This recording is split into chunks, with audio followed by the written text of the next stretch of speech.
मित्रों, स्वागत है आपका आपके अपने चैनल स्टडी विद प्रदीप में। दोस्तों, अगर हम बीपीएससी या स्टेट की बात करते हैं तो बीपीएससी या स्टेट हो, चाहे आपका टीजीटी हो, चाहे पीजीटी हो, इन सभी परीक्षाओं को ध्यान में रख करके हम आपके बीच में यूनिट वाइज सेशन लेकर के पहुंच चुके हैं। जिस सेशन में हम आपके साथ पिछले क्लास में प्रोकैरियोटिक कोशिकाओं के बारे में चर्चा किए थे, ये हिंदी में आपका है। और इसी प्रकार से हम लोग क्लास 11th और क्लास 12th की एनसीईआरटी का भी एनसीईआरटी पॉइंट्स के रूप में आपके बीच में पहुंचने का पूरा प्रयास कर रहे हैं।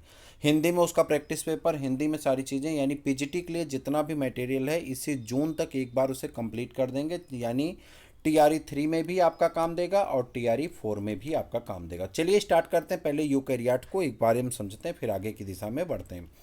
आज हम लोग पढ़ेंगे यूकैरियोटिक कोशिकाएं, यानी ऐसी कोशिकाएं जिसमें न्यूक्लियस पाया जाता है। और ऐसी कोशिकाएं, अगर आपको याद होगा तो मोनेरा जगत को मैंने पहले क्लास में बताया था, मोनेरा जगत को छोड़ करके सभी जगत में, यानी प्रोटिस्टा में, कवक में, ठीक है, पादप में और जंतु में, सभी जगत में, चारों जगत में यूकैरियोटिक कोशिकाएं पाई जाती हैं।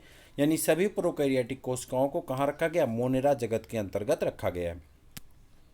अब यहाँ देखिए, यूकैरियोटिक कोशिकाएं जटिल संरचना वाली होती हैं। चूंकि इनकी संरचना कैसी होती है? जटिल होती है। और इसलिए होती क्योंकि इसमें सेल ऑर्गेनेल्स पाए जाते हैं, बहुत से पिगमेंट्स पाए जाते हैं, बहुत सारे तत्व पाए जाते हैं, जिसके कारण इनकी संरचना कैसी हो जाती है? इनकी संरचना जो है वो हो जाती है आपकी, कैसी हो जाती है? तो इनकी कोश संरचनाएँ जो हैं जटिल हो जाती हैं।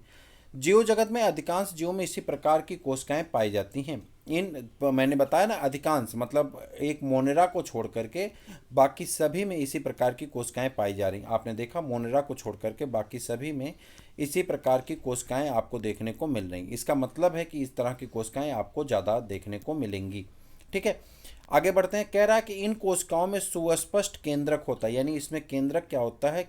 वेल डेवलप्ड केंद्रक पाए जाते हैं। न्यूक्लियर मेम्ब्रेन होगी, न्यूक्लियोलस होगा और उसमें न्यूक्लियर पोर होंगे। मतलब वेल डेवलप्ड न्यूक्लियर मेम्ब्रेन पाई जाती हैं, न्यूक्लियस पाया जाता है। सेकेंड पार्ट में कहते हैं, कह रहा है कि इसका आनुवंशिक पदार्थ, आनुवंशिक पदार्थ क्या होता है? मोस्टली जैसे देखिए, वायरस को छोड़ करके सभी जीवों का आनुवंशिक पदार्थ क्या होता है? डीएनए होता है, D oxy ribo nucleic acid.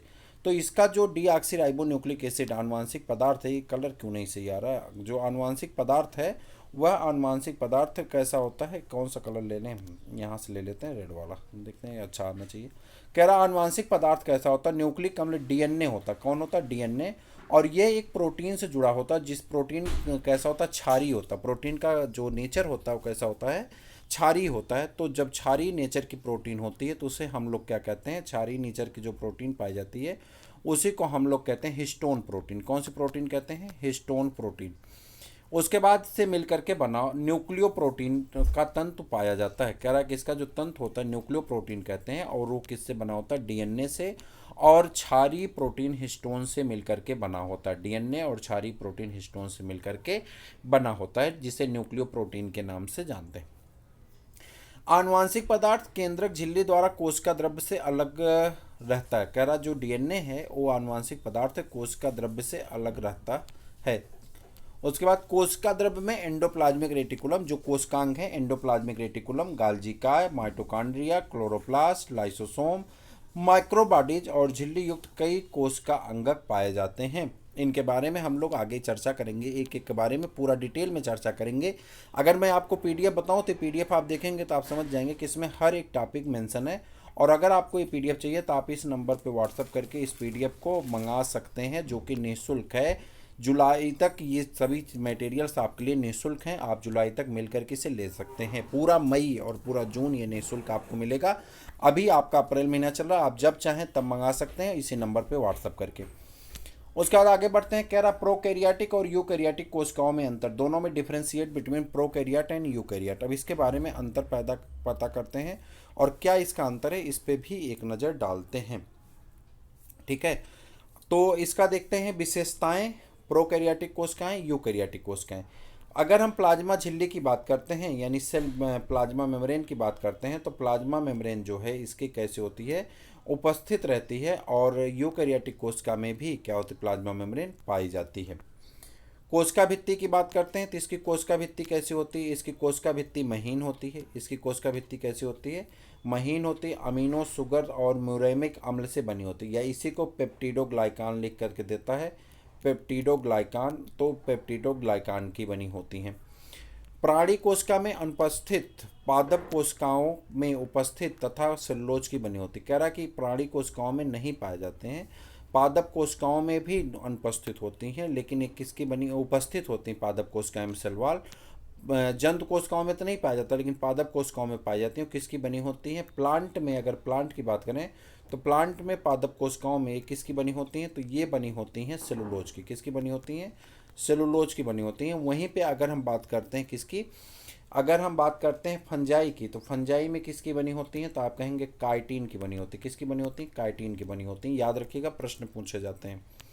आगे बढ़ जाते हैं। यह टीजीटी के लिए अगर आप पढ़ रहे हैं तो टीजीटी वाला पोर्शन बहुत अच्छे से मेंटेन होगा। यहाँ पे पीजीटी में थोड़ा विशेष आता है, पीजीटी वाला पोर्शन भी हम लोग क्लास 11 ये 9th के बेस पे बनाया गया है नोट्स जो है आपका, और इसमें से बहुत प्रश्न पूछे गए हैं। आप ध्यान से देखिए कार्य। बात करते हैं प्रोकैरियोटिक कोशिकाओं में। अगर हम राइबोसोम की बात करें, एक ही कोशिका अंगक पाया जाता है, उसका नाम क्या होता है? राइबोसोम। एक ही कोशिका अंगक पाए जाते हैं और उसका नाम क्या होता है? उनका नाम होता है राइबोसोम। अब राइबोसोम की अगर हम बात करें तो यहाँ पे जो राइबोसोम पाए जाते हैं वह राइबोसोम 70S टाइप के होते हैं। 70S का मतलब होता है सेडबर्ग यूनिट होता है, और ये दो भागों में बटा होता है, 50S और 30S, इन भागों में बटा होता है। और बंट करके ये क्या करता है? राइबोसोम पाया जाता है। जबकि वहीं पर अगर हम यूकैरियोटिक कोशिकाओं की बात करें तो इसमें 80S राइबोसोम पाए जाते हैं, जो कि 60S और 40S में डिवाइड होते हैं। और यस फॉर सेडबर्ग यूनिट होता है, नॉट फॉर एडिशन। यह एडिशन के लिए नहीं है, सेडबर्ग यूनिट के रूप में जाने जाते हैं। तो प्रोकैरियोट में छोटा राइबोसोम होता है, ये पाया जाता है 70S, और यूकैरियोट में बड़ा राइबोसोम होता है जो पाया जाता है 80S का। अब मेरे प्रश्न का उत्तर दीजिए, आपसे कमेंट बॉक्स में पूछ रहे हैं। अगर सही में आपने पढ़ा है, तैयारी किया, तो उत्तर बताइएगा कि वह कौन सा यूकैरियोटिक कोशिका है, वह कौन सी यूकैरियोटिक कोशिका अंगक है। ध्यान सुनिएगा, सेल ऑर्गेनेल्स हैं, कोशिका अंगक हैं, जिसमें क्या पाया जाता है? कोशिका अंगक हैं, जिसमें क्या पाया जाता है? 70S राइबोसोम पाया जाता है। कमेंट बॉक्स में कमेंट करके बताइए कि कौन से कोशिका अंगक में 70S प्रकार का राइबोसोम पाया जाता है। रिक्तिका, इसे वैक्यूल्स कहते हैं, और वैक्यूल्स से पादप कोशिकाओं में लगभग 90% हिस्सा को ये क्या करता है? घेरा होता है। और ये स्टेट के अगर प्रथम एग्जाम की बात करते हैं जो 2023 में हुआ था, उसमें पूछा गया था टीनोप्लास्ट किसे कहते हैं, और इसकी मेम्ब्रेन को क्या कहते हैं? टीनोप्लास्ट के नाम से जाना जाता है। तो ये रिक्तिका जो है उपस्थित होती है, वायु रिक्तिका उपस्थित होती हैं, जबकि इसमें यूकैरियोटिक कोशिकाओं में पादप में पाई जाती हैं, और प्रोकैरियोटिक क्या कहते हैं? जंतु कोशिकाओं में छोटी छोटी पाई जाती हैं, जबकि पादप कोशिकाओं में लगभग 90% हिस्सा रिक्तिका के द्वारा ही कवर होता है। कोशिका अंगक, अगर अंगक की बात करते हैं जैसे माइटोकॉन्ड्रिया, एंडोप्लाज्मिक रेटिकुलम, गाल्जी कॉम्प्लेक्स, सभी मैं ऊपर बता रहा था आपको, तो इन सब की अगर बात करूं तो ये अनुपस्थित होते हैं। प्रोकैरियोटिक कोशिकाओं में सिर्फ राइबोसोम पाया जाता है, वो भी 70S टाइप का।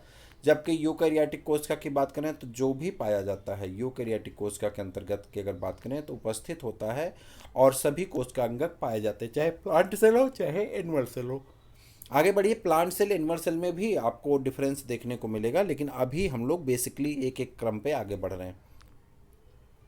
फिर कह रहा प्रकाश संश्लेषण। प्रकाश संश्लेषण देखिए, क्लोरोप्लास्ट अनुपस्थित होता है, चूंकि कोशिका अंगक ही नहीं है तो क्लोरोप्लास्ट पाया जाने का कोई चांस ही नहीं है, तो यहाँ पे क्लोरोप्लास्ट अनुपस्थित है। इसमें प्रकाश संश्लेषण आंतरिक झिल्लियों द्वारा होता है, जिसे थैलेक्वाइड कहते हैं। क्या कहते हैं? थैलेक्वाइड के नाम से जाना जाता है।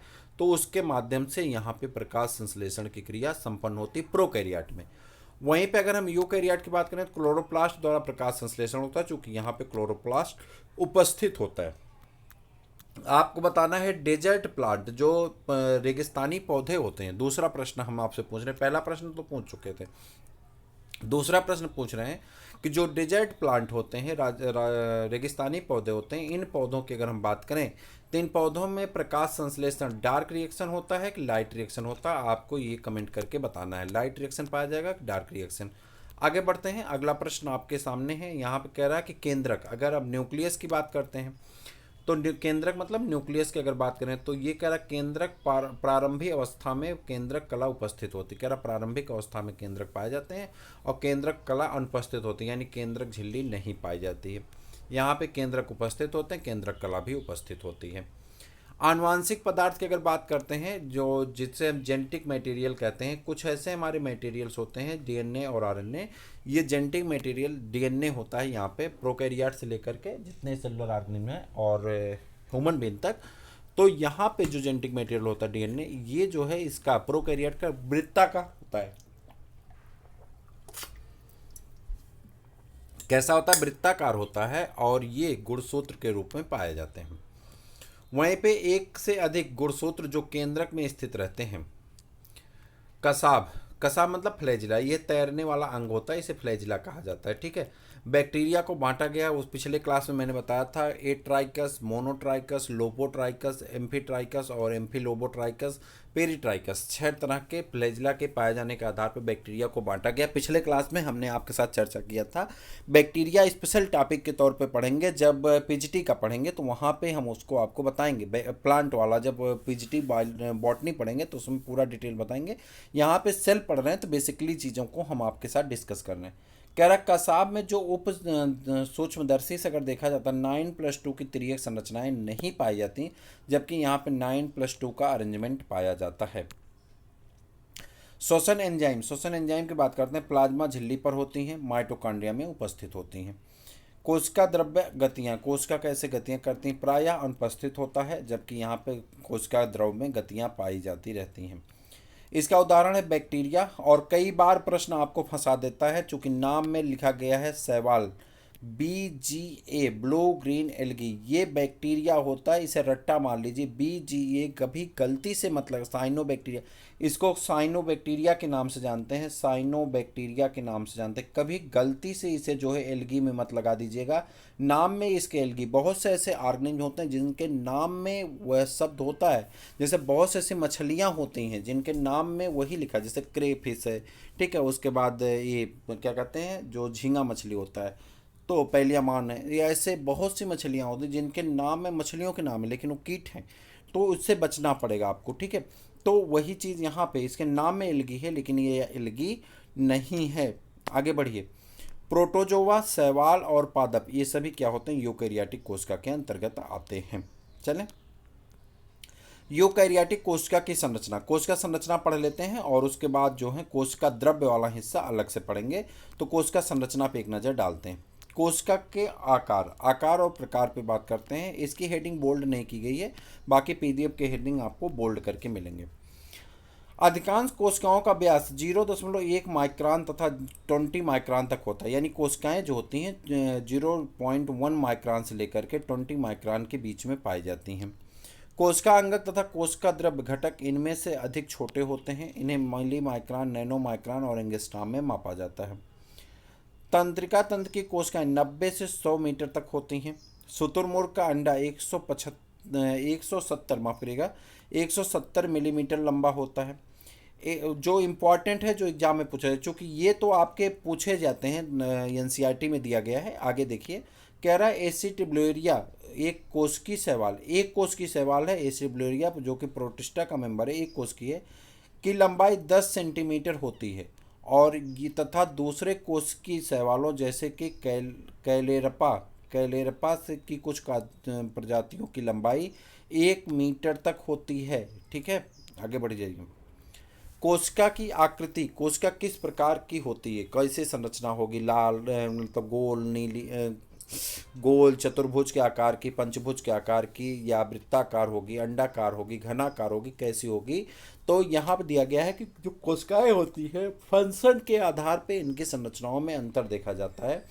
कुछ गोल होती हैं यानी सर्कुलर होती हैं, कुछ वृत्ताकार होती हैं, सर्कुलर ही कहते हैं इसे, कुछ अंडाकार होती हैं, ओवल होती हैं, कुछ लंबाकार होती हैं यानी इसे लांगर कहते हैं, कुछ घनाकार होती हैं, घन के आकार के, कुछ बेलनाकार होते हैं राड शेप में, कुछ नलाकार होते हैं डक्टाइल में, और कुछ बहुभुजाकार होते हैं यानी इसमें बहुत से बहुभुज पाए जाते हैं, कुछ फ्लैटेंड होती हैं, तो ये कुछ तस्तरी नुमा में पाई जाती हैं। तो बहुत सी अलग अलग संरचनाओं में पाए जाते हैं।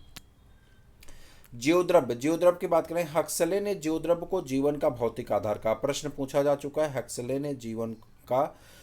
ने जीवद्रव्य को जीवन का भौतिक आधार कहा।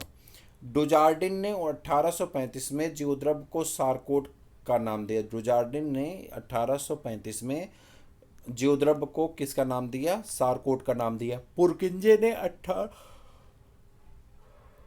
पुरकिंजे ने 1940 ईस्वी में 39 और 40, किसी किसी बुक में 39 लिखा, जैसे एनसीईआरटी की बात करते हैं 39 लिखा, 39 और 40 में सर्वप्रथम प्रोटोप्लाज्म शब्द को दिया था।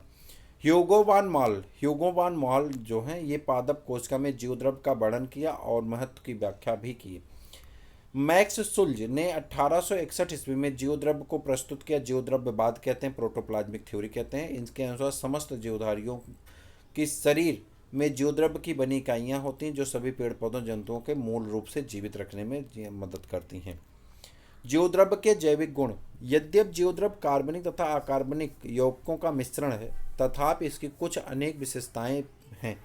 इन विशेषताओं को ही जैविक गुण कहते हैं। इनको क्या कहते हैं? जैविक गुण कहते हैं।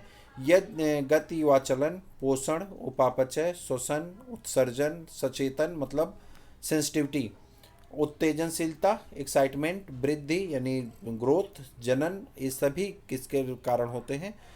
जीवद्रव्य के कारण ही संभव हो पाते हैं। जीवद्रव्य के विभिन्न भाग और उनके कार्य। जीवद्रव्य के दो प्रमुख भाग होते हैं, कोशिका द्रव्य और केंद्रक द्रव्य। जीवद्रव्य के कितने भाग होते हैं? दो प्रमुख भाग होते हैं, कोशिका द्रव्य और केंद्रक द्रव्य। कोशिका द्रव्य की बात करते हैं। जीवद्रव्य का वह भाग जो केंद्रक को चारों ओर से घेरे रहता है। जीवद्रव्य का वह भाग जो केंद्रक को चारों ओर से घेरे रहता है कोशिका द्रव्य कहलाता है। पादप कोशिकाओं में कोशिका द्रव्य के बाहर चारों ओर एक निर्जीव कोशिका भित्ति होती। कोशिका द्रव्य के 3 भागों में विभाजित कर सकते हैं। कोशिका कला, इसे क्या कहते हैं? कोशिका कला या जीवद्रव्य कला, टोनोप्लास्ट और प्लाज्मा लेमा या टोनोप्लास्ट के मध्य का भाग। तो कोशिका कला और जीवद्रव्य कला हमारी अगली हेडिंग होगी, जिसे हम लोग दूसरे वीडियो के माध्यम से डिस्कस करने वाले हैं। तो यहाँ पे कोशिका कला पूरा बड़ा हिस्सा है। कोशिका कला, फिर कोशिका द्रव्य, कोशिका भित्ति पढ़ेंगे। कोशिका कला और कोशिका भित्ति अगले हिस्से में पढ़ने वाले हैं, और उसके बाद कोशिका अंगक को पढ़ने वाले हैं। बहुत बड़ा पीडीएफ है, टोटल अभी 17 पेज में है, लेकिन अगर आपने सही से पढ़ लिया तो मैं आपको बता दूं कि यहाँ से 3 से 4 क्वेश्चन आपके मिलते हैं, और 3 से 4 क्वेश्चन आपके हर हाल में यहाँ से मिल जाएंगे, इस बात की गारंटी।